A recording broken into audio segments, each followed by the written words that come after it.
Friends, आज हम बात करेंगे अकाउंटिंग के बारे में, बेसिक अकाउंटिंग के बारे में। अकाउंटिंग जो कि बहुत ही बेसिक है, बट काफ़ी सारे लोग हैं जो कि अकाउंटिंग के बारे में ज़्यादा नहीं जानते या फिर अकाउंटिंग से अपडेट होना चाहते हैं। तो मेरी ये वीडियो आज उनके लिए, and this I wanted to put it in English, but I think कि काफ़ी सारे लोगों को if I record it in Hindi तो ये ज़्यादा उन्हें समझ में आएगा। तो I will mix Hindi and English for both my viewers, okay. Also for the viewers जो कि हिंदी समझते हैं, और उनके लिए भी जो हिंदी नहीं समझते या इंग्लिश नहीं समझते, उनके लिए भी ये यूजफुल रहेगी। तो हम बात करेंगे आज पहले एक अकाउंटिंग स्टैंडर्ड के बारे में, which is accounting standard for revenue recognition.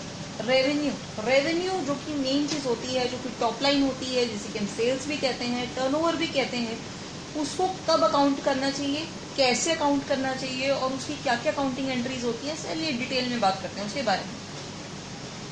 मैं बात करूंगी अकाउंटिंग के बारे में। अकाउंटिंग, अब रेवेन्यू जो है ऑर्डिनरी कोर्स ऑफ बिजनेस में कहाँ से आता है? या तो आप एक गुड सेलर हैं, आप कुछ माल बेचते हैं, और यू रेंडर द सर्विसेज, या फिर आप एक प्रोफेशनल हैं, आप आर्किटेक्ट हैं या इंटीरियर डेकोरेटर हैं या सीए हैं, कोई भी तरह का प्रोफेशन है जिससे कि आप सर्विसेज रेंडर करते हैं। और third, the use by others of enterprise resources yielding interest, royalties and dividends, या फिर आप किसी और फॉर्म में रेवेन्यू रिकग्नाइज करते हैं, कमाते हैं, जैसे कि या तो आप रॉयल्टी कमाते हैं, आप बुक लिखते हैं तो आपको रॉयल्टी आती है, या फिर आप डिविडेंड कमाते हैं। तो इन तीन तरह से आपको रेवेन्यू जो है या टॉप लाइन जो है वो मिलता है। बट अगर मैं बात करूं अकाउंटिंग फॉर रेवेन्यू रिकग्निशन वाले स्टैंडर्ड की, जो कि आईसीआई की तरफ से है, तो ये स्टैंडर्ड कुछ स्पेशल केसेस में डील नहीं करता। और क्यों नहीं डील करता, आइए वो भी हम जानते हैं। It does not deal with revenue arising from construction contracts, क्योंकि कंस्ट्रक्शन के लिए ऑलरेडी हमारे अकाउंटिंग स्टैंडर्ड एक सेपरेट है।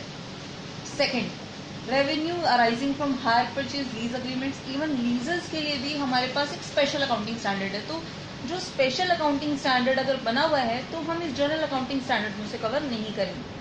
Third, revenue arising from government grants, जिसका भी एक स्पेशल अकाउंटिंग स्टैंडर्ड है, and revenue of insurance companies arising from insurance contracts.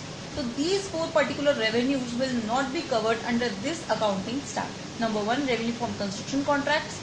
Second, revenue from hire purchase, lease agreements. Third, revenue arising from government grants. And fourth, revenue of insurance companies arising from the insurance contracts.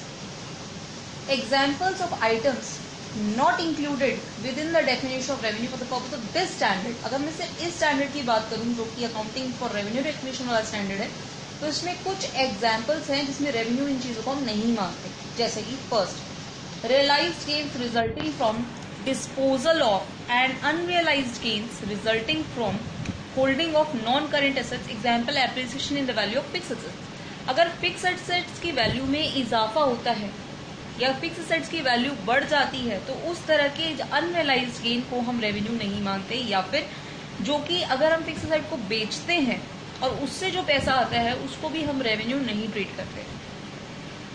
Second, unrealised holding gains resulting from the change in value of current assets and the natural increases in herds and agriculture and forest products.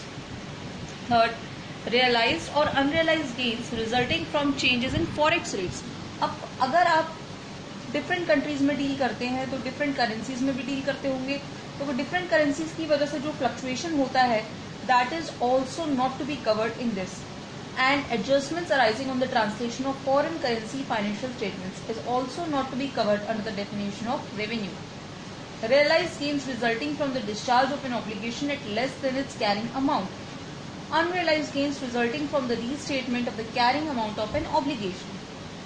Definitions, तो आइए अब हम बात करते हैं main चीज की, definition की। रेवेन्यू को कैसे डिफाइन किया है, पहले हम इसका टेक्स्ट के बारे में पढ़ते हैं। Revenue is the gross inflow of cash, receivables और other consideration arising in the course of the ordinary activities of an enterprise from the sale of goods, from the rendering of services और from the use by others of enterprise resources yielding interest, royalties and dividends. Revenue क्या है? कोई भी तरह का cash का आना या फिर रिसीवेबल का आना, बिकॉज जरूरी नहीं है कि आपके सारे सेल्स कैश सेल्स हो. You can have credit sales. In that case, what you receive is receivables. You receive the debtors in your books of accounts. You don't receive the cash. So the revenue is a gross inflow of cash, receivables, or other consideration which may be in kind, which may not be in monetary terms, arising in the course of the ordinary activities of the enterprise from the sale of goods, rendering of services, or used by others of enterprise resource yielding interest, royalties, and dividends. Revenue is measured by the charges made to customer for client for goods supplied and services rendered to them and the charges rewards arising from the use of resources by them. तो कई बार आपका काम क्या होता है, rent पे देना चीजों. तो कई बार या तो आपने कोई चीज या माल बेच दिया, या आपने उन्हें सर्विसेज दे दी, या फिर आपने उन्हें बेचा नहीं बट आपने उन्हें चीज यूज करने दी. तो उसको चीज को यूज करने देना एंड रेंट कमाना भी एक तरह का आपके लिए रेवेन्यू है. ये भी एक बिजनेस रेवेन्यू है. In an agency relationship, the revenue is the amount of commission and not the gross inflow of cash, receivables or other consideration. अब रेवेन्यू के केस में दो मेथड्स आते हैं. अगर हम बात करें दो मेथड्स की, number 1 completed service contract method and number 2 proportionate completion method. यानी कि हम रेवेन्यू को तभी रिकॉग्नाइज करते हैं जब आपका पूरा का पूरा सर्विस या पूरा का पूरा कॉन्ट्रैक्ट खत्म हो जाता है. और दूसरा कंप्लीटेड प्रोपोर्शनल कंप्लीशन मेथड के हम डिफरेंट माइलस्टोन्स होते हैं कि 20% तब इतना रेवेन्यू, 30% तो इतना, 40% तो इतना, and accordingly so and so. तो दो तरह के मेथड्स होते हैं. Completed service contract method is a method of accounting which recognises revenue in the statement of profit and loss only when the rendering of services under a contract is completed और substantially completed. कि पूरी तरह से या तो complete हो गया है कि सब्सटैंशियली कंप्लीट हो चुका है, तभी रेवेन्यू बुक्स में आएगी. दूसरा proportionate completion method which is a method of accounting which recognises revenue in the statement of profit and loss proportionately with the degree of completion of services under a contract. ठीक है, कि जैसे जैसे milestone achieve होते जाएंगे वैसे वैसे हम रेवेन्यू को रिकॉग्नाइज करते जाएंगे. यही दो मेथड्स हैं. तीसरा और कोई मेथड हमारे स्टैंडर्ड में फिलहाल तो नहीं. Explanation. Revenue recognition is mainly concern with the timing of recognition of revenue. कि कब किया जाए. रेवेन्यू रिकॉग्निशन का स्टैंडर्ड इससे बनाया गया है कि रेवेन्यू तो रिकॉग्नाइज करना है, हमें पता है. कितना रिकॉग्नाइज करना है ये भी नहीं हमें पता है, लेकिन कब रिकॉग्नाइज करना है, क्या कॉन्ट्रैक्ट पूरा हो जाए तब करना है या प्रपोर्शनल लेवल पे करना है. तो this is something which is a contentious matter which for which we have to refer to a standard. The amount of revenue arising on a transaction is usually determined by agreement between the parties involved in the transaction. When uncertainties exist regarding the determination of amount, कि कितना amount है आपको uncertain है, आपको पता नहीं है, और its associated costs, these uncertainties may influence the timing of the revenue. अगर हम बात करें सेल ऑफ गुड्स की, जो कि आमतौर पे बिजनेसेस के होते हैं, आपको गुड्स सेल करते हैं, ये आपका business. A key criterion for determining when to recognize revenue from a transaction involving the sale of goods is that the seller has transferred the property in goods to the buyer for a consideration. Seller ने buyer को property transfer कर दी होनी चाहिए for a consideration.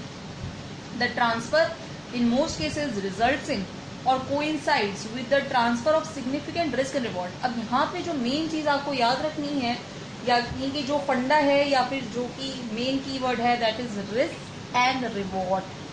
कि आपने कितने risk और रिवॉर्ड ट्रांसफर किए हैं.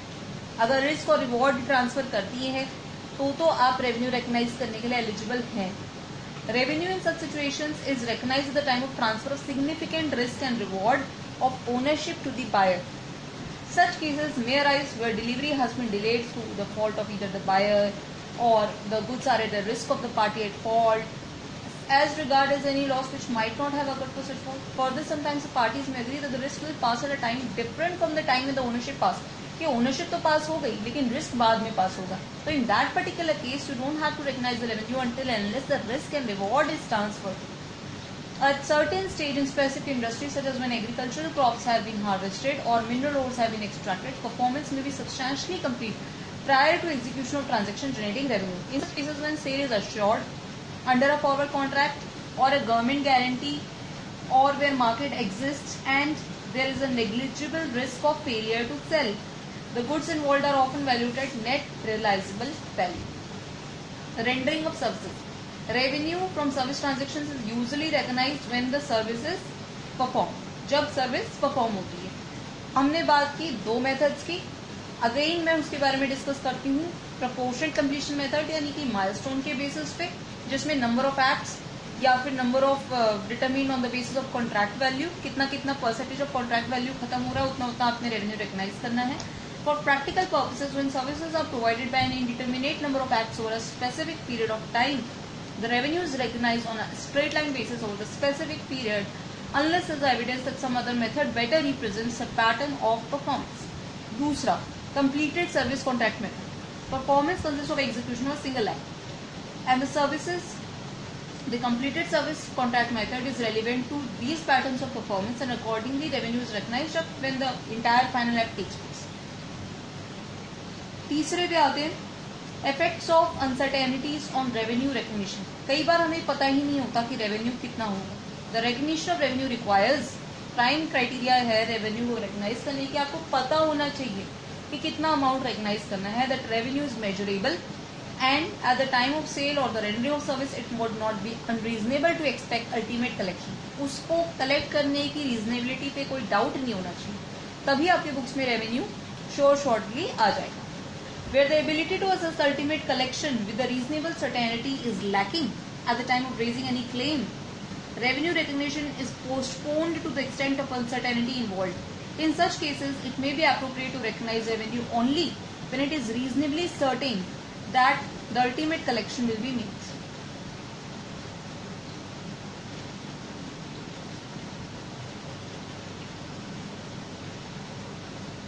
बाकी का जो टॉपिक है I'll be covering in the next part, in the next video.